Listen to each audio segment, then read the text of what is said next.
Hello students, today in this lecture we will continue in chapter 1 and the last topic, that is the tool life. So to understand tool life, first of all let us consider a first single point cutting tool. So as you can see in the figure, this single point cutting tool is used to remove the material from the workpiece, and as this particular tip remove the material from the workpiece, after certain time this particular tips blunt out. That means this tip reduces its sharpness, and due to which material removal does not take place.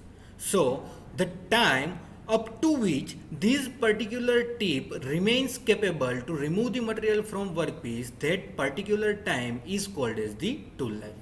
So the time up to which any cutting tool is useful to remove the material from the workpiece in a single time, that is called as the tool life of that particular material. So if we define the tool life is used to calculate the tool material performance and its machinability. And this tool life can be defined in many different ways, from which the first one is time period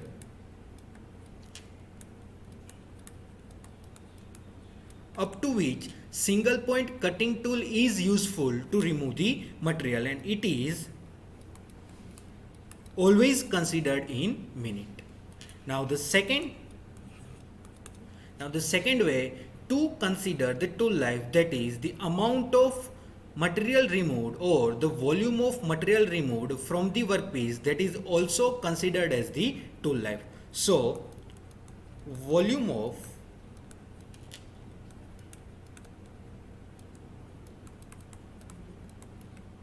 material removed from the workpiece between two successive regrinding, that is nothing but the tool life. And the third way, the how this tool life can be defined, the third way can be considered as number of component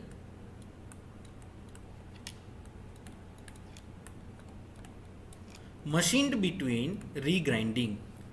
Means how many number of component can be machined by a single point cutting tool or any cutting tool between two successive regrinding, that is also considered as the tool life. So here the major way used to define the tool life, that is the time period between two successive regrindings. And this tool life is defined by many different number of persons, and from which the most important and widely used equation, that is the Taylor's tool life equation. And to understand this Taylor tool life equation, let us have a look at simple relation that this Taylor has given. So the Taylor has given the relationship between cutting speed and tool life, and as this relationship is given by Taylor, and that's why this equation is called as the Taylor's tool life equation. So the Taylor's tool life equation is V multiplied by T to the power of N equal to constant.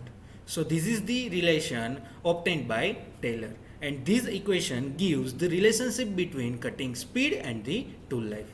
So here as you can see, this V indicates the cutting speed, and cutting speed normally considered in mm per minute, whereas the T, that is the tool life, and it is considered in minute, and the N, that is the tool life index, and this tool life index depends on the material of the tool. And the next or last one, that is the C, which is the machining constant, and this depends on the different machining operations that are performed on the workpiece using that particular tool. So if we plot the graph between this cutting speed and the tool life, the equation that derived by the Taylor, so the plot obtained, that is, you can see over here on the y-axis cutting speed is considered, and on the x-axis tool life is considered. And here as you can see, when the cutting speed is maximum, at that time tool life is comparatively lower. And similarly, if you see, if the cutting speed is lower, at that time tool life is comparatively higher. That means this tool life and cutting speed both are inversely proportional to each other. Means if cutting speed increases, means then the tool life will decrease. Similarly, if cutting speed decreases, then at that time tool life will increase. So this is the basic interpretation of this tool life equation. And remember this equation, as this equation will be helpful to solve the examples that we will discuss in our further topics. Now, next, from this tool life equation, we can see that the tool life is affected by the cutting speed. Similarly, there are many different factors are available which affects the tool life of the tool. And for that, now let us understand the different factors that are affecting tool life. So from that, the first one, that is the cutting speed. And as we have seen in our last slide, this cutting speed, if increases, then tool life decreases. That means we can write over here, if cutting speed increases, then tool life decreases. And it is also possible, if cutting speed decreases, then tool life increases. Now the next one, that is the feed. And now to understand this factor, let us first of all understand what is the feed. So if we see over here, suppose this is the workpiece available and tool is available over here, which is used for machining purpose, and it is moved in particular direction from right hand side to the left hand side. So at that time, the movement of tool towards the workpiece to remove the material in particular time, that particular time range for the movement of material is considered as the feed. And similarly, the case is over here that if feed is increases, let us indicate it by F. If feed is increases, then again tool life will decreases. Similarly, again vice versa is also possible. If feed is decreases, then tool life will increase. Now the third one, that is the depth of cut. And to understand this, again let us see what is the depth of cut. Suppose again, look in this figure, if the size of this workpiece, it is 10 mm, and if we want to remove the material from this particular cylindrical workpiece and we want to make it 6 mm, then how is it possible? So to remove or to make this component of 6 mm, what one need to do? So for that, this tool, if available over here, then this tool need to be moved towards the length of the workpiece, and similarly this tool needs to be moved perpendicular to the length of the workpiece to remove the material in perpendicular direction. So during a single movement, how much amount of this tool is moved towards the workpiece or inside of the workpiece, that is considered as the depth of cut. Suppose to make from 10 to 6, if we move the workpiece 1 mm inside, and as it is the cylindrical component, this will remove the material from both sides, and due to which first this 10 mm becomes 8 mm. So in this case, the depth of cut for cylindrical workpiece that is considered is the 1 mm, because due to this the material is removed from 10 mm and it is made up to 8 mm. So the movement of the tool perpendicular to the length of workpiece to remove the material, or if we can see that reduce the diameter of the material, so this particular concept is called as the depth of cut. And as you can see in a single stroke, if we say we are removing material from 10 to 8 mm, and if we are removing material directly from 10 to 6 mm, then what happens? In the case of 10 to 8 mm, material removal is comparatively lower, whereas in the case of 10 to 6 mm, material removal is larger, and in this case the depth of cut given is comparatively more, and as the material removal is comparatively larger, forces and power required to remove the material are comparatively larger, and due to which there are chances of the tool wear very fastly. So as we can see, the tool wear is comparatively lower in the case of removal from 10 to 8 mm, and tool wear is comparatively larger from 10 mm to 6 mm. So if tool wear is more, that means tool life is lower, and if the tool wear is comparatively smaller, that means tool life is more. So again, you can see over here, in the case of depth of cut,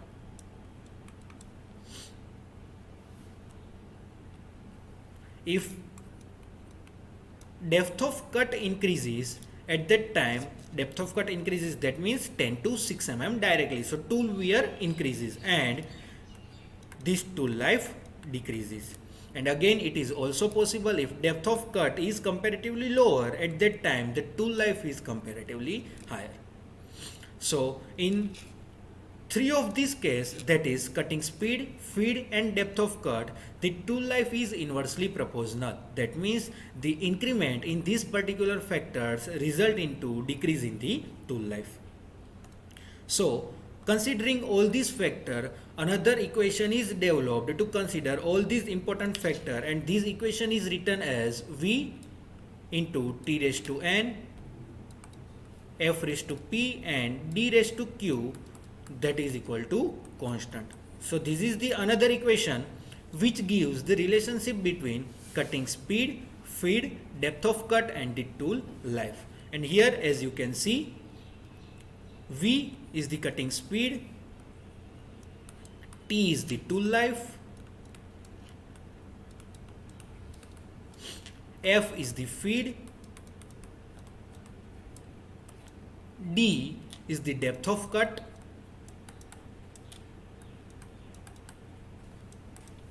here C, as we have seen in last slide, C is the machining constant,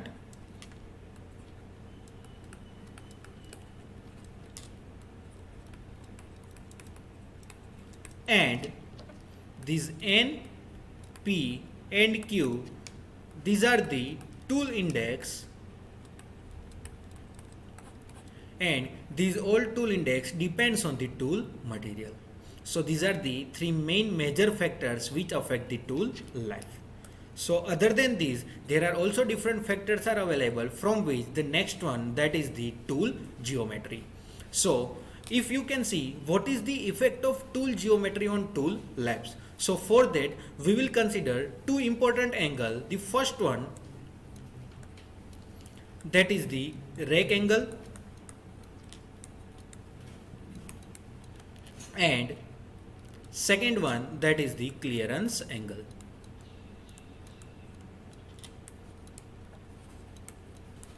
So in this case, let us draw the figure.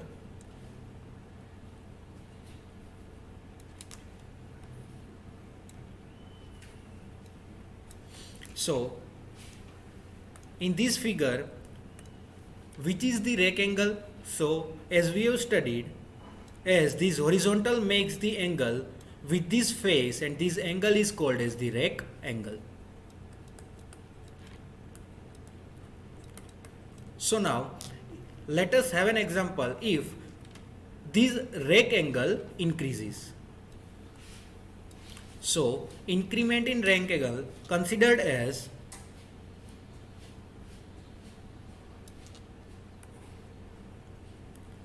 this type of figure, and as you can see, in this particular case what happens, the area available at the tip of the particular tool, and in the second case area available at the tip of the tool, these two are different, and the machining is taking place at that time. this area is comparatively more, that means this can resist larger forces and power. And whereas in this particular case, the area available to resist the force are comparatively lower, and due to which there might be a chances that this tip of the tool is very sharp, so due to which this tip may get blunt during the machining operation.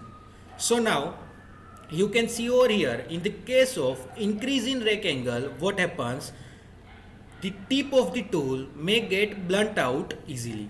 So in another word, we can say that if rake angle increases, that means tool life decreases.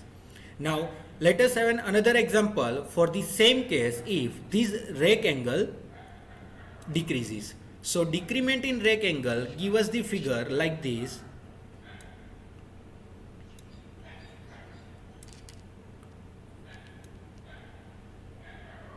So as you can see, the downward direction considered as the positive, that means upward direction considered as the negative. So here this is the negative rake angle, and this negative rake angle, if you see, the area available by this tip is comparatively very large, that means it can sustain very large forces and power during machining operation. That means if very hard and brittle materials are available at that time, this negative rake angle is helpful to remove the material from the workpiece. So in another word, if rake angle decreases, that means if negative rake angle is provided and negative rake angle is increased, in this case this tool life will also increase. That means now if we summarize, for the case of rake angle, positive rake angle, increment in positive rake angle result into decrement of the tool life, and the increase in negative rake angle result into the increase in tool life of the material. So this is the effect of rake angle on the tool life of particular material. Now the next angle, that is the clearance angle. So again let us draw the figure, and here as we have studied, if we draw the vertical line at the tip of the tool, and as this vertical line makes the angle with the flank, and this angle is called as the clearance angle. And this clearance angle is helpful to reduce the friction between the workpiece and the material. So suppose if this clearance angle is not provided, then what happens? Then the flank of the tool is considered as the vertical, and if we want to remove the material from the workpiece, then you can see over here what happens. This particular tool during the movement in the vertical directional directly only provides friction to the surface of this workpiece. So there is only a frictional force between the workpiece and the tool, and no material removal takes place. So this clearance angle is important for removal of the material from the workpiece, and it helps to reduce the friction between this tool and the workpiece. So this is the also importance of clearance angle compared to the tool life. Now other than this, another factor, that is the tool material. So the tool material is the simplest case to consider which affecting factor of the tool life.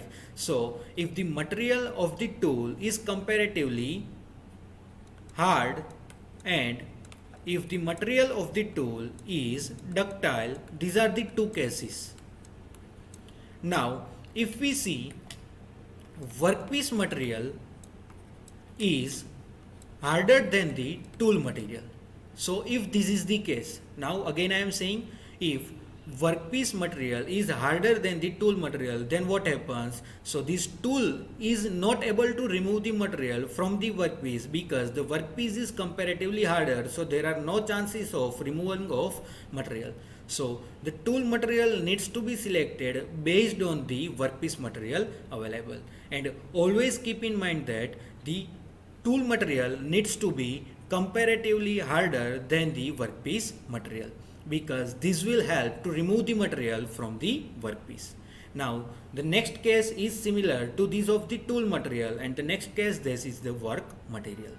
So here these two are the combined criteria, means if work material is hard and if work material is ductile, based on that different tool needs to be selected, and there are different number of tools are available which can be used based on the workpiece material. So the different tool materials available are, from which the most widely used are, first one that is the high speed steel,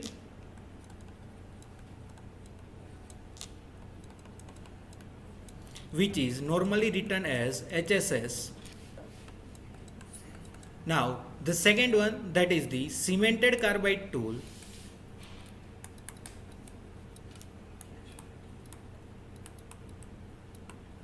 and this cemented carbide tool is mostly used to remove the material from very hard and brittle workpieces, whereas this high speed steel is useful to remove the material from the ductile workpieces, which is very easy to perform the operation.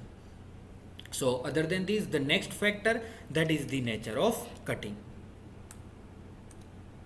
So there are mainly two different types of cutting operations, and the first one that is the continuous cutting,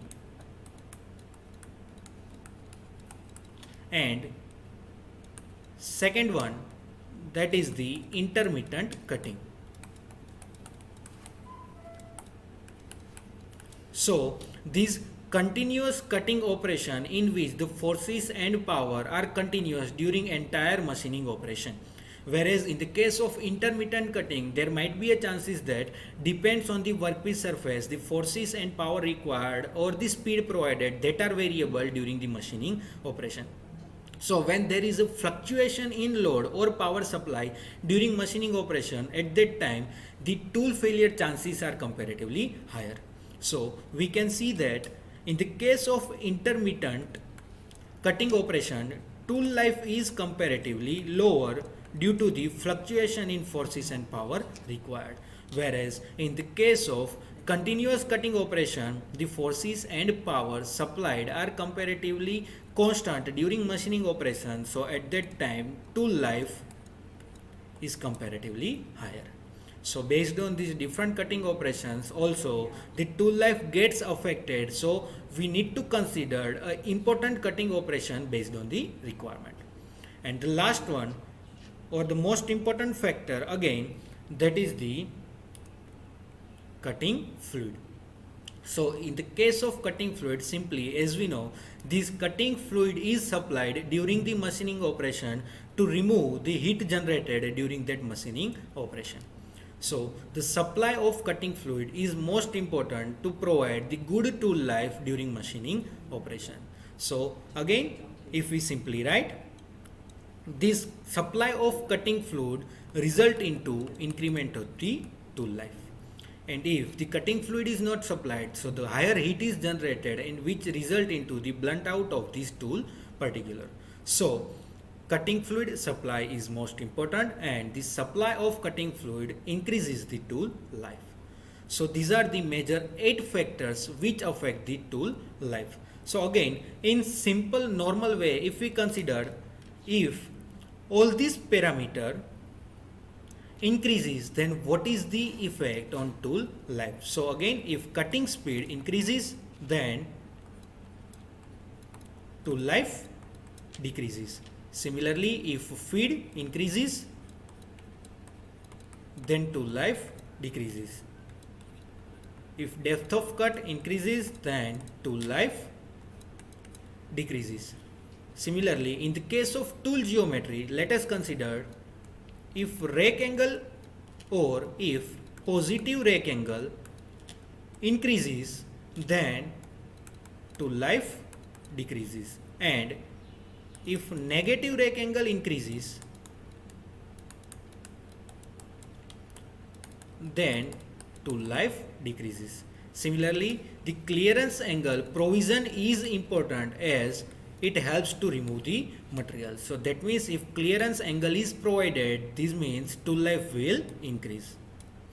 The next, another factor, that is the tool material that is needs to be selected based on the work material only, and the nature of cutting, in which the continuous cutting provides the better tool life. So in this lecture we have discussed about what is tool life, what is the major equation that is derived by Taylor, and what is the importance of that equation, and what are the different factors affecting the tool life. So all these topics are important as an example point of view also, so keep repeating all these topics, and in this first chapter we have covered most of the important topics available. So looking forward to see you all in our next lecture. Up to then, thank you.